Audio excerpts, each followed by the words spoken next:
Hi there. You are welcome to WASSCE History TV.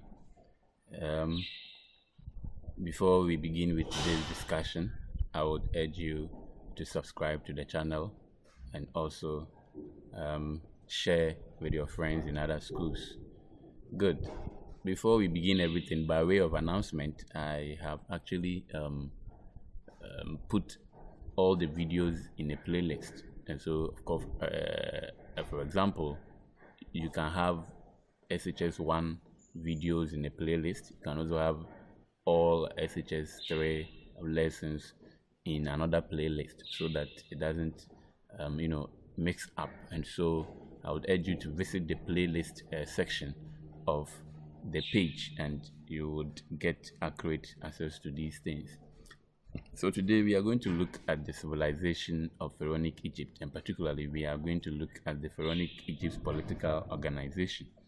We have already done some aspect of the Egyptian civilization. I know I have done a lesson, or we've done a video on the achievements of pharaonic Egypt, and then I think we have 2 videos on that. So if you have not checked that, I would urge you to go and visit and go and check for yourself. Today we are looking at a specific one, the political organization of pharaonic Egypt, and we are particularly going to look at, of course, discuss the political organization of pharaonic Egypt. So if you are asked to discuss the political organization of pharaonic Egypt by the end of this lesson, you should be able to do that, and that is going to be our lesson objectives for today. So let's begin with the discussion. So the ancient Egyptians had an elaborate political system which ensured the smooth administration of the people. You have to bear in mind that any society without a political machine, an effective one, the society, of course, normally becomes unstable.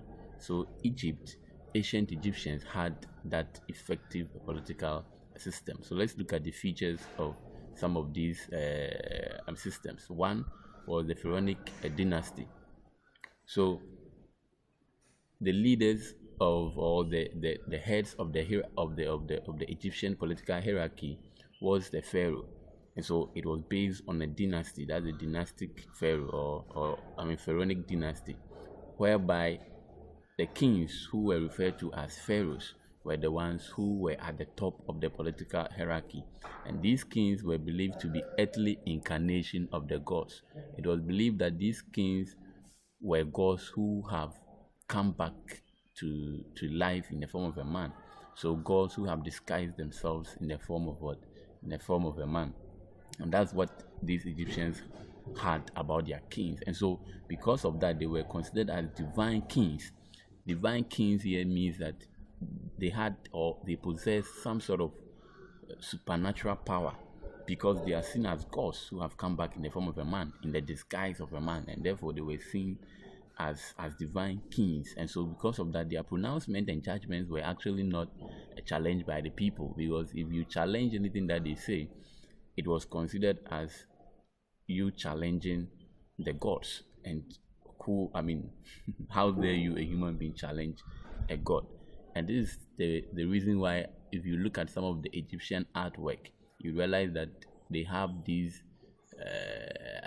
gods' hairs, on used to represent some of their pharaohs. Is because of this thing.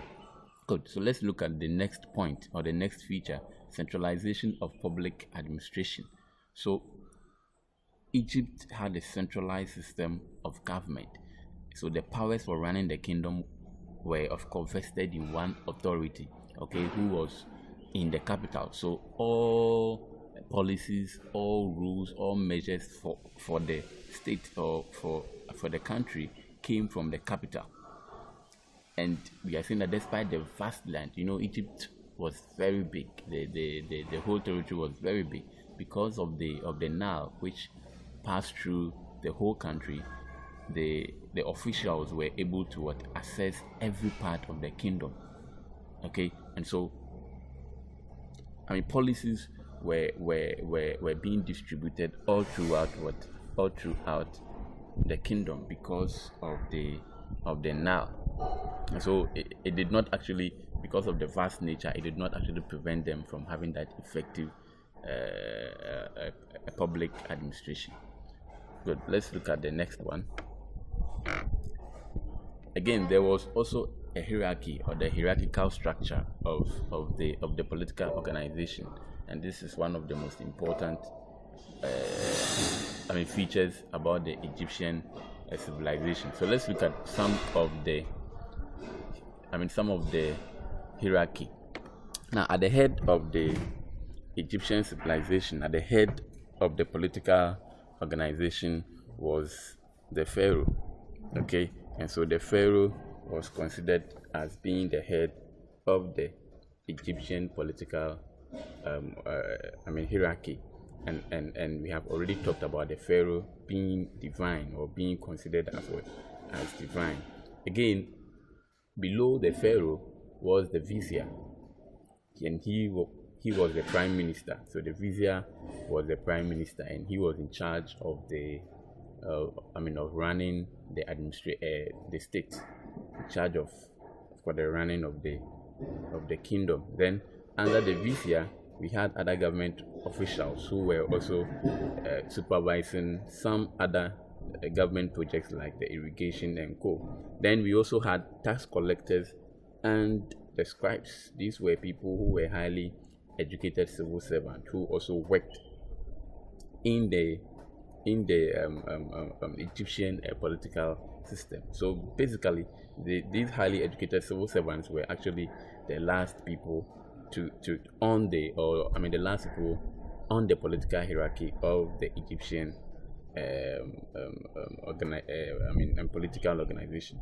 Now, again, another feature of their political organization was the fact that they had local districts or divisions. So the whole kingdom, because it was big, had been divided into various local districts and divisions, and they had about 40 local districts, and each of these districts was under the jurisdiction of a governor who owned his appointment to the king. So it was the king who actually appointed the governor to any of these districts, and the governor ran the administration of their respective district in the name of the pharaoh. So it is almost the same as what we have here. We have regional ministers, we have DCs. All these people represents what the governor or the government or the president, and that is what the Egyptian officials did. They were all answerable and accountable to the divine king, of course, for the purpose. So everything that went on in your district, you were answerable to the king or the pharaoh. Let's move on to other features. There was also a system of taxation. Of course, no other country or kingdom can survive without taxation. And today, Ghana is battling with the issue of taxation as to allow e-levy or not, which has become a major problem in our country today. To ensure a smooth running of the government, there was an institution of taxation system, and the taxes were actually assessed according to the annual level of the Nile at the peak of its flood. Remember that the Nile served as a lifeline for the Egyptians. Without the Nile, most of their agricultural produce or achievement would not be possible.